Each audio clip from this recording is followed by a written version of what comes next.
بسم اللہ الرحمن الرحیم۔ ناظرین السلام علیکم، میں ہوں عمر برلاس اور آپ دیکھ رہے ہیں عمر برلاس اپڈیٹس۔ ناظرین آج ہم بات کریں گے تاریخ میں جو ہمیں ملتا ہے کہ حضرت عمر رضی اللہ تعالیٰ عنہ اور حضرت خالد بن ولید رضی اللہ تعالیٰ عنہ کے درمیان کیا اختلافات تھے۔ بعض لوگ اس کو بڑھا چڑھا کر بھی پیش کرتے ہیں اور بعض لوگ تو اس کو بالکل سرے سے ہی انکار کر دیتے ہیں۔ کچھ لوگ تو یہ کہتے ہیں کہ چونکہ بچپن میں ایک میلہ تھا، بلکہ اوکاز ایک شہر تھا مکہ کے نزدیک، ایک بازار تھا اور اس میں میلہ لگتا تھا، تو بچپن میں حضرت خالد بن ولید اور حضرت عمر رضی اللہ تعالیٰ عنہ کے درمیان ایک کشتی ہوئی تھی، اور دونوں کی کشتی میں آپ یوں سمجھ لیجئے کہ حضرت خالد بن ولید کا پلہ بھاری تھا، تو حضرت عمر فاروق رضی اللہ تعالیٰ عنہ کی ٹانگ جو ہے وہ ٹوٹ گئی تھی۔ تو کچھ لوگ یہ بھی کہتے ہیں کہ وہ بچپن سے جو ہے وہ دکھ تھا حضرت عمر کو، لہٰذا ان ساری باتوں کے ہم تھوڑا سا تاریخ کی کتابوں سے کنگالتے ہوئے کچھ دیکھتے ہیں کہ اس کے اسباب کیا تھے، اور کیا ایسا ہونا کوئی ان یوزول تھا یا کہ ایک فطری تھا، اختلاف رائے بعض معاملات میں تھی اور وہ اتنی بڑی نہیں تھی، کیونکہ ہم تاریخ میں یہ بھی دیکھتے ہیں کہ بعض اوقات صحابہ کرام کسی ایک مسئلے کو مختلف اینگل سے دیکھتے تھے۔ ایک صحابی اگر ایک چیز پہ راضی ہیں تو دوسرے صحابی اس پہ ضروری نہیں ہے کہ وہ بھی اسی چیز کے اسی عمل سے بھی وہ ان کا بھی رائے جو ہے وہ ملتی ہو۔ ایسی بہت سی مثالیں ہیں، حتیٰ کہ آپ غزوہ بدر پڑھیں تو بعض صحابہ کا یہ تھا کہ یہاں پہ پڑاؤ کیا جائے، اور بعض صحابہ کی رائے تھی کہ اس سے آگے پڑاؤ کیا جائے۔ ایسی بے شمار جگہوں پہ آپ کو مختلف رائے ملتی ہے، تو ان کو کیا ہم اختلافات کہہ سکتے ہیں؟ اب اس کے اگر اسباب جاننے اور تاریخ کی کتابوں میں جو ہمیں ملتا ہے وہ یہاں پہ ایک دو کر کے ہم چیزیں دیکھتے ہیں۔ سب سے پہلے تو یہ کہتے ہیں کہ اس کے اسباب یہ تھے ان اختلافات کی کہ سیدنا جو خالد تھے، خالد بن ولید، جو ان کا جو مالک تھا بن نویرہ کا جو قتل کرنا تھا، یعنی کہ خالد بن ولید نے جو مالک بن نویرہ کو قتل کیا تھا اور اس کی بیوہ سے شادی کر لی تھی، اس واقعے کے بعد حضرت عمر رضی اللہ عنہ نے حضرت ابوبکر صدیق سے خالد بن ولید کو قید اور معزول کرنے کا مطالبہ کیا تھا۔ ایک چیز یہ ہمیں ملتی ہے۔ پھر ایک اور چیز ہے کہ جنگ موصیح میں کے موقع پہ خالد بن ولید نے دو ایسے اشخاص کو قتل کیا تھا جو اسلام لے آئے تھے، اور اس کے پاس سیدنا ابوبکر صدیق کی مرحمت ہوئی تصدیق بھی موجود تھی۔ حضرت عمر رضی اللہ عنہ کو اس واقعے کا بھی شدید دکھ تھا۔ پھر ایک اور جگہ آتا ہے کہ حضرت خالد بن ولید رضی اللہ تعالیٰ عنہ کبھی کبھی خلیفہ کی رائے کے خلاف بھی کام کر لیتے تھے، جس کا حضرت عمر کو دکھ تھا، اور جس میں ایک واقعہ وہ بھی ہے کہ آپ ایک مارکے پہ گئے تھے، لیکن انہی دنوں حج کے بھی دن تھے، تو حضرت خالد بن ولید اس مارکے سے بغیر کسی کو بتائے، یعنی کہ خلیفہ کی اجازت لیے بغیر وہ حج کرنے بھی چلے گئے تھے، اور جب حج کے بعد واپس آئے تو اپنے مارکے کو سر انجام دیا اور فتح حاصل کی۔ لیکن بعد میں جب حضرت ابوبکر صدیق رضی اللہ تعالیٰ عنہ کو اس کا علم ہوا تو آپ نے اس کی ہلکا سا سرزنش یا ناراضگی کا اظہار کیا تھا، لیکن اس سے زیادہ کچھ نہیں کہا تھا۔ یہ کہا تھا کہ آئندہ آپ جو ہے وہ اس طرح کا کام نہ کرنا۔ پھر ایک اور چیز ہمیں ملتی ہے کہ حضرت خالد بن ولید رضی اللہ عنہ جو جزیہ ہوتا تھا، لگان ہوتی تھی، جو دیگر جو محصولات ہوتے تھے جو لوگوں سے وہ وصول کرتے تھے، ان کا کوئی حساب جو ہے وہ کر کے بھیجتے نہیں تھے، اور سیدنا ابو بکر ان کو درگزر کر دیتے تھے، جبکہ حضرت عمر کی طبیعت گوارا نہ کرتی تھی۔ اور ناظرین یہ وہ دور تھا جب کوئی بھی ڈاکومنٹیشن نہیں تھی، اتنی زیادہ ڈاکومنٹیشن نہیں تھی کہ ہر ایک چیز، چونکہ اسلام پھیل رہا تھا اور ہر ایک جو سپہ سالار تھا وہ اپنے اپنے معاملات میں اس قدر جو ہے وہ مصروف تھا کہ یہ ساری کی ساری چیزیں بعد میں پھر آتی گئیں اور پھر رائج ہوتی گئیں۔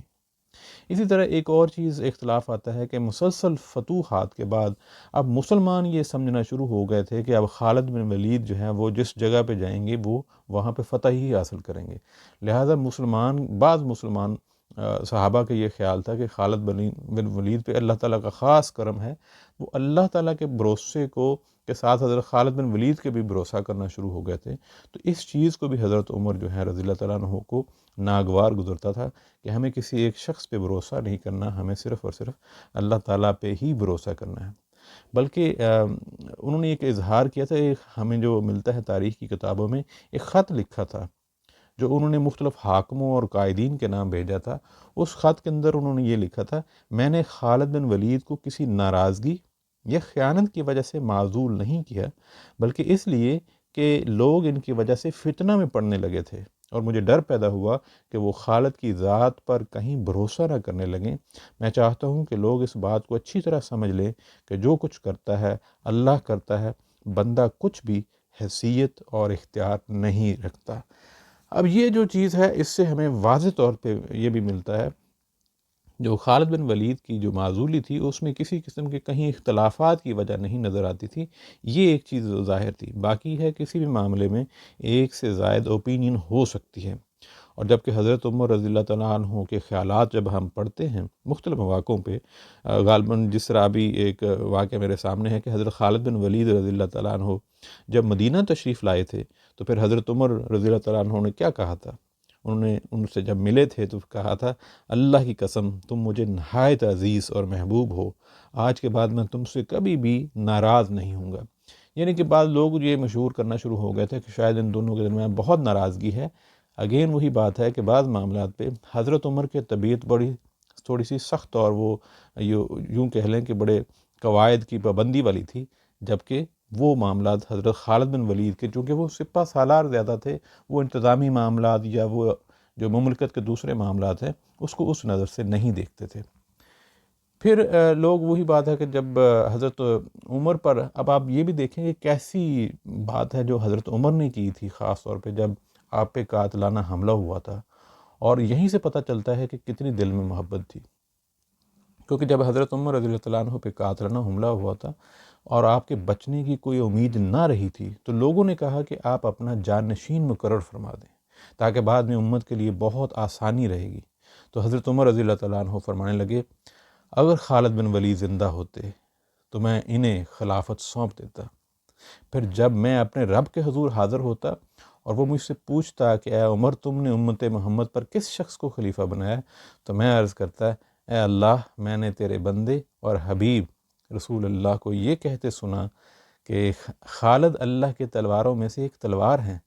جسے اس نے مشرکوں پر مسلط کیا ہے۔ اب یہاں سے بھی ہمیں پتہ چلتا ہے کہ وہ کس قدر حضرت خالد بن ولید کے اوپر اس معاملے پہ انحصار اور اتنی جو ان کی عزت و احترام ان کا دل میں تھا۔ پھر حضرت خالد بن ولید کی وفات پر حضرت عمر نے کیا کہا تھا، وہ بھی ایک سننے اور پڑھنے کے لائق ہے۔ جب حضرت عمر رضی اللہ تعالیٰ عنہ کو پتہ چلا تھا کہ حضرت خالد بن ولید اس دنیا میں نہیں رہے، تو آپ نے فرمایا خالد کے مرنے سے اسلام کی فصیل میں ایک ایسی دراڑ پڑ گئی ہے جو کبھی پر نہ کی جا سکے گی، کاش اللہ ان کی عمر اور لمبی کر دیتا ہے۔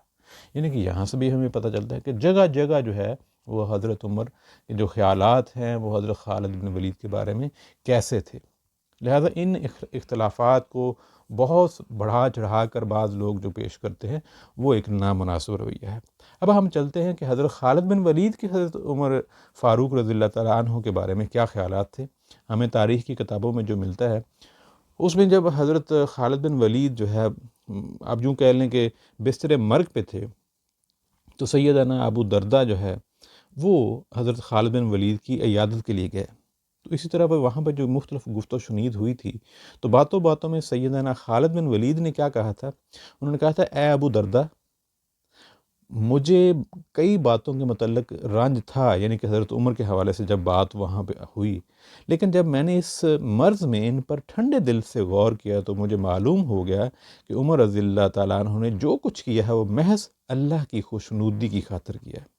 ایک تو مجھے اس بات کا رنج تھا کہ حضرت عمر نے میرا مال لے کے تقسیم کیا، یعنی کہ حضرت عمر نے جب دیکھا کہ بہت سے صحابہ بہت سارا جو مال ان کے پاس جمع ہونا شروع ہو گیا ہے، تو پھر آپ نے وہ بیت المال میں جمع کروا دیا۔ ان میں سے خالد بن ولید تھے۔ وہ اب مزید کہتے ہیں کہ پھر میں یہ دیکھتا ہوں کہ یہ صرف مجھ سے انہوں نے نہیں لیا، اور بھی کئی سابقون الاولون اور بدری صحابہ کے ساتھ بھی یہی سلوک کیا، جس میں سیدنا علی نے سعد بن ابی وقاص، سیدنا ابو موسیٰ اشعری، سیدنا عمر بن العاص اور سیدنا ابو ہریرہ کے مال بھی جب انہوں نے دیکھا کہ مال ان کی ضرورت سے زیادہ جمع ہونے شروع ہو گئے ہیں، لہذا انہوں نے اس سارے کے سارے جو مال ایکسٹرا تھا یوں کہہ لیں وہ انہوں نے بیت المال میں جمع کروا دیا تھا۔ پھر وہ کہتے ہیں کہ یہ مطلب ہے یہ میرے ساتھ ہی معاملہ نہیں تھا، بدری صحابہ تھے ان کے ساتھ بھی ایسا ہی معاملہ تھا۔ ایک اور جگہ پہ حضرت خالد بن ولید کہتے ہیں کہ مجھے ایک اور بھی رنج یہ تھا کہ مجھ سے بڑی سختی سے وہ پیش آئے تھے ایک دفعہ، لیکن وہ کہتے ہیں اس میں بھی وہ میں منفرد نہیں تھا، اور بھی کئی لوگ تھے جس کا انہوں نے، کیونکہ جب وہ اللہ تعالیٰ کے معاملات آتے تھے پھر وہ حضرت عمر یہ نہیں دیکھتے تھے کہ یہ میرا قریبی ہے اور کہ قریبی نہیں ہے، کیونکہ حضرت خالد بن ولید اسی بات میں آگے چل کے یہ کہتے ہیں کہ مجھے خیال تھا کہ حضرت عمر میرے قریبی رشتہ دار ہیں، اس لیے میرا لحاظ کریں گے، لیکن وہ کہتے ہیں کہ میں جب دیکھتا ہوں کہ وہ دینی امور میں قریبی رشتہ دار یا قریبی کوئی بھی جو عزیز ہے ان کی پرواہ نہیں کرتے، اور کسی ملامت گر کی بھی پرواہ نہیں کرتے کہ یہ بعد میں مجھ سے کچھ کہے گا یا مجھے کچھ لوگ جو ہے اس کو وہ ابھاریں گے، وہ اس چیز کی بھی پرواہ نہیں کرتے۔ جہاں پہ اللہ تعالیٰ کے معاملات یا کچھ ایسے رولز اینڈ ریگولیشن آ جاتے ہیں، دینی شریعت آتی ہے، تو حضرت عمر پھر بالکل دائیں بائیں نہیں دیکھتے، وہ انہی چیزوں پہ، یعنی کہ یہ چیز حضرت خالد بن ولید خود اپنے منہ سے کہتے ہیں کہ مجھے دل میں خیال آتا تھا کہ انہوں نے میرے ساتھ شاید تھوڑا سا سختی کا رویہ کیا ہے، لیکن جب میں دیکھتا ہوں کہ وہ دوسروں کے ساتھ بھی ویسے ہی کر رہے ہیں، تو میرے دل میں یہ تھا کہ شاید میں رشتہ دار ہوں اس لیے میرے ساتھ نرمی والا رکھیں گے معاملہ، لیکن وہ بعد میں خود کہتے ہیں کہ حضرت عمر جو ہیں جب اللہ تعالیٰ کے معاملہ آتا ہے پھر وہ کوئی رشتہ داری بھی نہیں دیکھتے تھے۔ تو وہ پھر کہتے ہیں کہ جب میں یہ ساری باتیں ذہن میں آتی ہیں تو میرے ذہن میں سارا وہ جو اگر کوئی رنج کوئی نفرت کسی دل میں ہلکا سا بھی 1% بھی ہوتا تھا تو وہ بالکل ختم ہو گئی تھی۔ اور پھر آگے چل کے حضرت خالد بن ولید یہ اسی محفل میں بیان کرتے ہیں کہ اسلام کو بہترین جو مدد وہ ملی وہ حضرت عمر بن خطاب کے ذریعے ملی ہے، یعنی کہ یہ کون کہہ رہا ہے؟ یہ حضرت خالد بن ولید کہہ رہا ہے حضرت عمر رضی اللہ تعالیٰ عنہ کے بارے میں۔ اور پھر ایک اور چیز، جب وہ دنیا سے رخصت ہونے لگے تو انہوں نے کہا کہ میرا ترکہ اور میری وصیت یہ ساری کی ساری حضرت عمر رضی اللہ تعالیٰ عنہ کے پاس پہنچا دی جائے تاکہ وہ اس کا نفاذ کر سکیں۔ اگر ناظرین آپ یہاں پہ بھی یہ دیکھیں گے اگر واقعی دل میں اتنی قدورت اور نفرت ہو اور اتنے اختلافات ہوں تو پھر اس طرح تو کوئی اپنی وصیت یا اپنا ترکہ جو ہے وہ اس شخص کے پاس تو نہیں پہنچاتا، اور جگہ جگہ ہمیں یہ چیزیں ملتی ہیں، اس لیے ان چیزوں کو ہوا دینا، اور بعض اوقات ہم ناسمجھ جو ہیں وہ اس چیز کو بڑھا چڑھا کے بات کر رہے ہوتے ہیں، یہ بالکل غلط ہے۔ وہ دونوں عظیم ہستیاں تھیں، اور عظیم ہستیاں ایک دوسرے کے بارے میں اتنے پیار اور محبت اور ایک دوسرے کے بارے میں اتنا احترام رکھتی تھی، تو ہم جو ہیں وہ کون ہوتے ہیں ان میں کسی ایک پہ تنقید کرنے والے۔ اور حضرت خالد بن ولید کی جہاں تک بات ہے، آپ کے علم میں ہے کہ 18 احادیث ان سے مروی ہیں جو کہ بخاری اور مسلم میں ہیں۔ اور حضرت عمر کی بات کریں تو حضرت حضور اکرم صلی اللہ علیہ وآلہ وسلم ایک موقع پہ فرماتے کہ میرے بعد اگر کوئی نبی ہوتا تو وہ عمر ہوتے۔